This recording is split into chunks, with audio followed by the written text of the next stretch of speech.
नमस्कार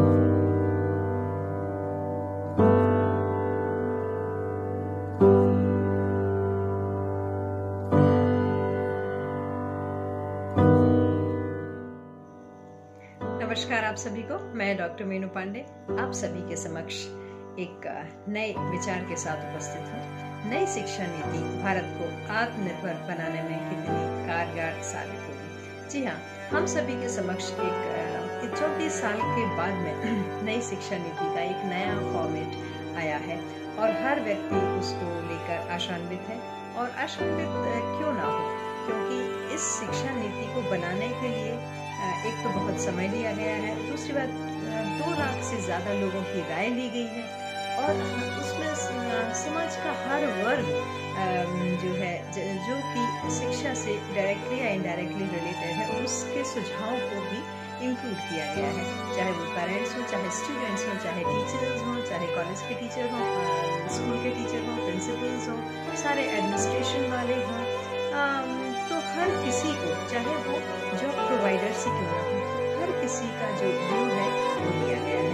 तो हर किसी का व्यू लिया गया है और बहुत सारी चीज़ें जो इस तरह से अनुभव की जाती थी कि इन चीज़ों का सुधार होना चाहिए। हम बहुत दिनों से कहते आ रहे हैं कि बस्ती का बोझ जो है वो कम होना चाहिए।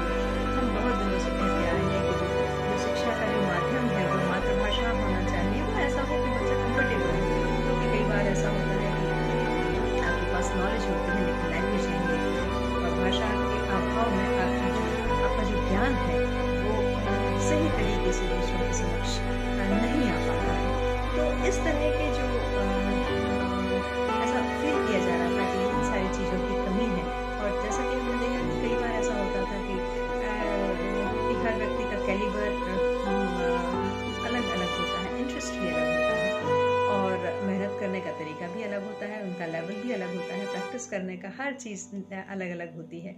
तो इन सभी इंडिविजुअल डिफरेंसेस को यदि हम ध्यान में रखें तो कई बार ऐसी परिस्थितियों का भी सामना करना पड़ रहा था कि सपोज करो बच्चा मैथ्स में वीक है, लेकिन 10th तो तभी पास होगा जब वो मैथ्स जो, क्योंकि कंपलसरी सब्जेक्ट है तो तब तक आप मैथ्स से दूर भागेंगे, मैथ्स आपको आएगी नहीं। और वो उस डर के कारण कई बार क्या होता था कि ड्रॉप आउट्स की जो संख्या है वो ज़्यादा हो जाती थी। अंग्रेजी के साथ भी अक्सर यही होता था। तो साइंस के जो स्टूडेंट्स हैं, कॉमर्स के स्टूडेंट्स हैं, आर्ट्स के स्टूडेंट हैं, इनमें अलग अलग डिस्क्रिमिनेशन होता था कि भाई हम सुपर हैं, साइंस वालों को हमेशा एक अलग नज़रिए से देखा जाता था। तो इन सारी चीज़ों का अब क्योंकि ऐसा नई शिक्षा नीति में जो प्रपोज्ड है वो ये है कि स्ट्रीम वाइज नहीं होगा। एक स्ट्रीम का, यानी जैसे साइंस, अभी का जो साइंस वाला स्टूडेंट है, आर्ट्स का कोई सब्जेक्ट जो उसके चॉइस का हो वो ले सकता है, कॉमर्स का कोई सब्जेक्ट ले सकता है। साइंस वाला यदि नहीं चाहे कि मैथ्स मुझे नहीं चाहिए तो कोई ज़रूरी नहीं है कि वो मैथ्स ही ले, उसका सब्जेक्ट का कॉम्बिनेशन कुछ डिफरेंट होगा, उसके चॉइस का सब्जेक्ट वो ले सकता है। करिकुलर एक्टिविटीज़, को curricular activities, value education, environmental education, ऐसे कर करके धीरे धीरे धीरे धीरे एक एक दो जो सब्जेक्ट्स बढ़ा दिए जाते थे जिनको इफ़ेक्टिवली पढ़ाया नहीं जाता था, अब उनको ही एक कंप्लीट सब्जेक्ट के रूप में यहाँ स्थान दिया गया है। जैसे हम देखें कि म्यूजिक को भी एक बहुत बड़ा, हम ये कह सकते हैं कि अब इसको important part as a complete subject जो है इसको लिया गया है। तो अब उन सारी परेशानियों से जूझने की आवश्यकता नहीं है कि पता पड़ा बच्चा ग्रेजुएट हो गया और उसके बाद अब वो सोच रहा है आखिर करना क्या है। क्योंकि मैंने अपनी लाइफ में कई ऐसे ग्रेजुएट स्टूडेंट देखे हैं, कई ऐसे इंजीनियर्स देखे हैं जो कि आफ्टर ग्रेजुएशन या हो सकता उसके 1 आध साल बाद उनको समझ में आता एक्चुअली उन्हें करना क्या था, एक्चुअली वो करना क्या चाहते हैं, तब तक उन्हें समझ में नहीं आता। क्यों? क्योंकि उनको उतना एक्सपोजर नहीं मिलता, उतने सब्जेक्ट्स नहीं मिलते, किसी भी तरह की जो हम बोल सकते प्रैक्टिकल नॉलेज नहीं मिलती उनको। थ्योरेटिकल नॉलेज तो मिल जाती, लेकिन थ्योरेटिकल नॉलेज आपके जीवन में हमेशा काम आए ये ज़रूरी नहीं है, क्योंकि प्रैक्टिकल नॉलेज, खासकर स्किल यदि कोई है तो उस कौशल का विकास होना बहुत ज़रूरी है, प्रैक्टिस के साथ समझना बहुत ज़रूरी होता है। तो ये सारी चीज़ों का जो ध्यान है वो नई शिक्षा नीति में रखा गया है। जैसा कि हम सभी के समक्ष शिक्षा नीति कई दिनों पहले आ चुकी है, 5+3+3+4 का जो फॉर्मूला रखा गया है। अब एग्जामिनेशन का जो फोबिया है, क्योंकि एनुअल एग्जामिनेशन होगा, एन वक्त पर आप पढ़ेंगे, लास्ट मोमेंट पर पढ़ेंगे, तो ऐसा भी नहीं है। आपका जो सेमेस्टर सिस्टम होगा हायर क्लास में, और उसमें आपको एग्जामिनेशन देना होगा, यानी आप जितना पढ़ेंगे उतना आपको याद रहेगा। सिर्फ मेमोरी बेस्ड टीचिंग नहीं रहेगी, आप पढ़ेंगे और आप उसको समझेंगे और एक एनालिटिक वे में, और आप सब कुछ उसको लिख पाएंगे, पढ़ पाएंगे, सोच पाएंगे, समझ पाएंगे।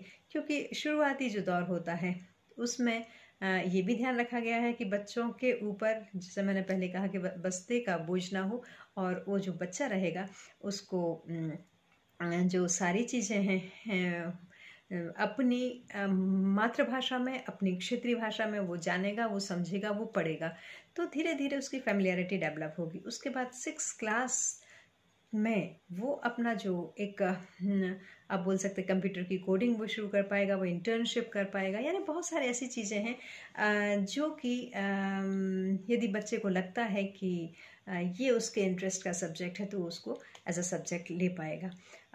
यहाँ से वो स्किल डेवलपमेंट शुरू हो जाएगा। स्किल डेवलपमेंट क्योंकि ज़रूरी नहीं, क्योंकि हम देखते हैं कि कई बच्चे जो बिजनेस करते हैं उनको हायर स्टडीज़ की ज़रूरत नहीं होती है, तो यहाँ से 6th क्लास से ही उनका एक तरह से ओरिएंटेशन इस तरह का होगा कि वो यदि सपोज कीजिए फैशन डिज़ाइनिंग करना चाहता है, मॉडलिंग के फील्ड में जाना चाहता है, म्यूज़िक के फील्ड में जाना चाहता है, कारपेंट्री करना चाहता है, तो एक मैशन बनना चाहता है, जो भी बनना चाहता है, तो यहाँ से वो स्किल उसकी डेवलप हो जाएगी, और उस स्किल के कारण उसको रोजगार मिलने के अवसर जो हैं वो बढ़ जाएंगे।